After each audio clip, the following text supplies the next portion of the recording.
Hey folks, how y'all doing? And oh man, what are you doing today, Tom? Well, this isn't today. 2 weekends worth of building a workbench. We repurposed and reused some solid core interior doors that were just being tossed out, and they're 3 foot by 7. And like I said, I got 3 of them, and it's solid, folks. 34 2x4s, 2.5 sheets of just 3/8 construction grade plywood. Some melamine for the shelves. I tell you what, this is a workbench for the ages, at least for me. And the whole thing was put together using these type of screws right there. They're like a leg, but they're not cheaper. And they're from Gripfast. And the 2.5s, I used a lot of them. There's probably close to 200, maybe even more screws in this. You put them in with an impact. I used cutoff saw, and I used table saw to do some of the work here, but most of it was, you know, if I can do it, you can do it type deal. So if you want to keep on watching, I'll show you how this whole thing went together. Stay tuned. All right, so there's a lot of my 2x4s cut that I'm going to build these frames out of. That's going to put together this whole workbench. The back sides, I've gone 6 foot. That way I can put some shelves up above the workbench. And then our other ones, which are 40 inches. Like I said, I'm shooting for a height of 42 inches for the workbench top height. You can adjust this no matter how you want. And then I've got my boards laid out here. My cross brace is at 28.5. Remember, there's 3 inches that'll go on there. I do have 2 sawhorses set up with some 1x4s that I've screwed in as a guide. And let's show you how we're going to put these together. All right, folks, if you're wondering what I'm using to cut all the 2x4s, it's a really inexpensive setup right here. I've got just a 10-inch chop saw, a DeWalt, nothing special there. And then this Bora stand. I actually did a review on this thing. It's a nice, really nice miter saw stand. In fact, that height is kind of what I'm using as a basis for my bench height, because I really like it. And you see it's got some nice adjustable outfeeds. Put your 2x4 on, and then on this side I'm actually using the outfeed roller as a stop, so I can cut everything to the same length. Super simple, works really nice if you're a home handyman type person who likes to make dust like me. Perfect setup. So to get the top rail, I did cut a 1x4. Like I said, dimensions are going to be different. I'm just showing you the process here, because based on how high you want your workbench, that'll change all the dimensions here, folks. So this is what I'm doing. All right, putting them together is this is the key to this workbench right here, is these Gripfast gold-coated construction leg screws. These things are, I tell you what, this is relatively inexpensive, about $5-6 for a 1/4 by 2.5, and you can see there's 50 per tub here. And they are self-tapping. You see that flute in there, so you don't have to pre-drill. And you put these in with an impact. I'm just going to use my Milwaukee impact, cordless impact, to put these in.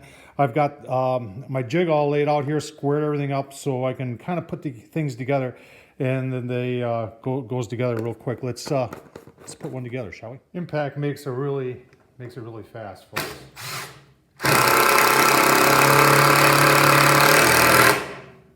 They ain't going nowhere. All right, I got straight edge down there to hold everything in place. I got a little 2x4 with just a piece of scrap on there, and that gives my proper spacing for my cross piece. My cross piece then goes on top of here. You can see it. There's a little gap there, and we're just going to put 2 spacers, because remember, everything that ties it together is going to go just like that. We put our spacers on both sides, line everything up, and then shoot our screws. All right, folks, there's all 8 frames put together. You get a better idea on how that looks. The key and what worked really good is having this little jig out of 1x4s and just screwed into my sawhorses there, and then putting them together nice, squared them, helped square them up, and we're going to start putting them together now. All right, you can see I'm starting to put things together here with our bracing going across. Using 2 types of screws, using the 4-inch leg, and you got 2 of them right here going in, and then on the end I've got 1, and then the complete going into this 2x4 down there, I got a 2.5er going in there. I tell you what, these screws are what's the key to this thing, and not doing any complicated joinery. It actually makes it super strong.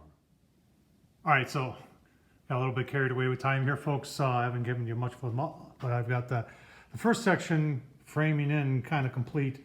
Everything went together really nice. You can see this thing isn't going anywhere, folks. Nice diagonal bracing. I did lay them on the flat, that way I've got somewhere to shoot a screw up into those solid core doors to hold them in place. And then I've got my verticals here. We're gonna make a couple little brackets. I wanna have 2 shelves on these. So I'm gonna take some of the scrap 2x4s and make some quick brackets. Give you a look-see at that. All right, so for the center post, I do have to notch it out. I use my little portable table saw here, and this is the width of the 2x4. Just cut it out. I'll take a hammer here, and I'll go with the garbage can, knock that out, then I'll clean it back up on the table saw. Remember, I'm not using the guard here, so make sure if you're not comfortable using power tools, don't. And you know what? Don't forget your safety glasses. All right, so here's our brackets for the shelves. Cut these out. If you watch my channel, you know I did a review of this Grizzly portable table saw, which is really kind of cool.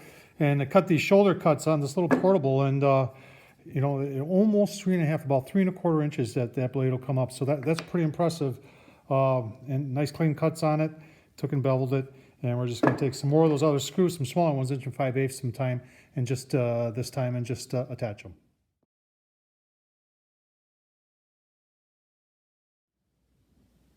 All right, give you a little bit of update here. I've got this whole corner pretty much framed in. Like I said before, not really going anywhere. I did leave this one post up here, and I'm just going to do that to protect. This is for radon. It's a radon vent. I don't want that pipe to get hit, obviously. But the plan is to have 1 7-foot of those solid core doors go that way. Then another one will come out and go here. And then I've got to build another section kind of like that, which will go right here. And then I'll fill in on the corner here. So give you a look-see as it proceed. All right, folks, got the other section built kind of like the other sections. Ain't going nowhere. And then as you come around the corner here, you can see it's starting to come together a little bit. Really simple design here, folks. So far, if you're wondering how many 2x4s, I got 38-foot 2x4s into this, and I am out. So I need to fill in this here gap right here. Remember, my doors, my tops are coming out in this area right here. So I got to fill that in, and some 2x4s and do that, and we'll give you another look-see. So far, so good. All right, folks, all the framing is complete. Pushed myself to get this done. A lot of angles, a lot of making stuff up. You can see this is why I'm making this, because I really think a workbench that has an outside corner, an inside corner, and some straight runs is going to be awesome. So a lot of 2x4s, you're asking how many. Start with 30. I went and got 5 more today. I have 1 left over. So 34 2x4s, a lot of angles. This thing ain't going nowhere. I did put some 1x4s, actually 1x3s, in between the braces for the shelves, because I'm probably going to use some of that melamine particle board stuff, and it will sag over time. So that'll stop that. Like I said, plywood underneath. I've got those doors that'll go up there, and then those melamine up there. And I'll tell you what, I can see 2 vices on here, woodworking vise and a metalworking vise, right by one of the legs. But there it is. I'll give you a couple more looks. See, stay tuned.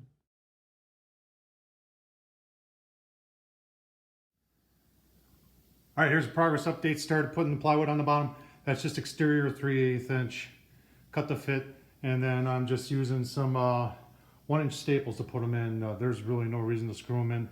There is so much structure in this thing that it ain't going nowhere, folks. So we'll get this done, and then we'll start on those shelves. All right, folks, progress update. Top shelves are on, all the plywood's on down below, and I'm just using melamine on top. That was 8-footers, 11.5. And the local Menards, that's a hardware store here in the Midwest, a chain, kind of like a Home Depot or Lowe's. They had them on sale, $5 off a piece, so I got them for like $7. So that's good enough for shelves. And I'm just using some of those grip tight grip fast, I should say, screws again. I got those also at Menards, number 7 by 2 inch to, you can see, standing down. And then if it wouldn't be for that 1x, that 1x is going to keep them from sagging. So that's important. So I'll get the top one on, and I'm going to call it a day. Next time, let's start looking at some, when you come back in just a second or two, you'll see the door tops going on.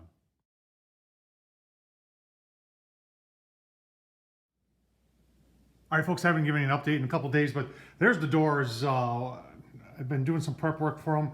Had the rip off with the saw. This edge, that's where it was mortised in for the hinges. I have used like a citrus-based sealer to get off the varnish, and it was very thick on there. And then did a sanding, and now I'm using a primer that claims that it'll cover anything. So that's one coat on there. And well, it looks pretty good. It's not dry yet, so it claims it dries within 1 hour. Ready for top coat within 1 hour. So blocks all oil and water stains. So hoping it does a trick, because I really don't want this kind of darkness in the basement. So I'm thinking of an enamel on there, gloss, water-based, like a very light gray. I think would look cool on this. So give it a look-see once we get these all fitted in. All right, folks, just want to give you a quick look-see. I did get nothing's attached here because I got to do some more sanding, and I want to paint them. You can see we got everything fitted. You can see where their little holes were, and that's going to be fine. One thing about these salvage doors, I didn't realize they are a little warped. You can see what's in the middle of them. It's just really rough particle board. So I'll get some glue, mix it together with some sawdust, and fill that whole thing in, sand it. And once it's painted, you won't know the difference. But I mean, it's solid. So keep on moving along here.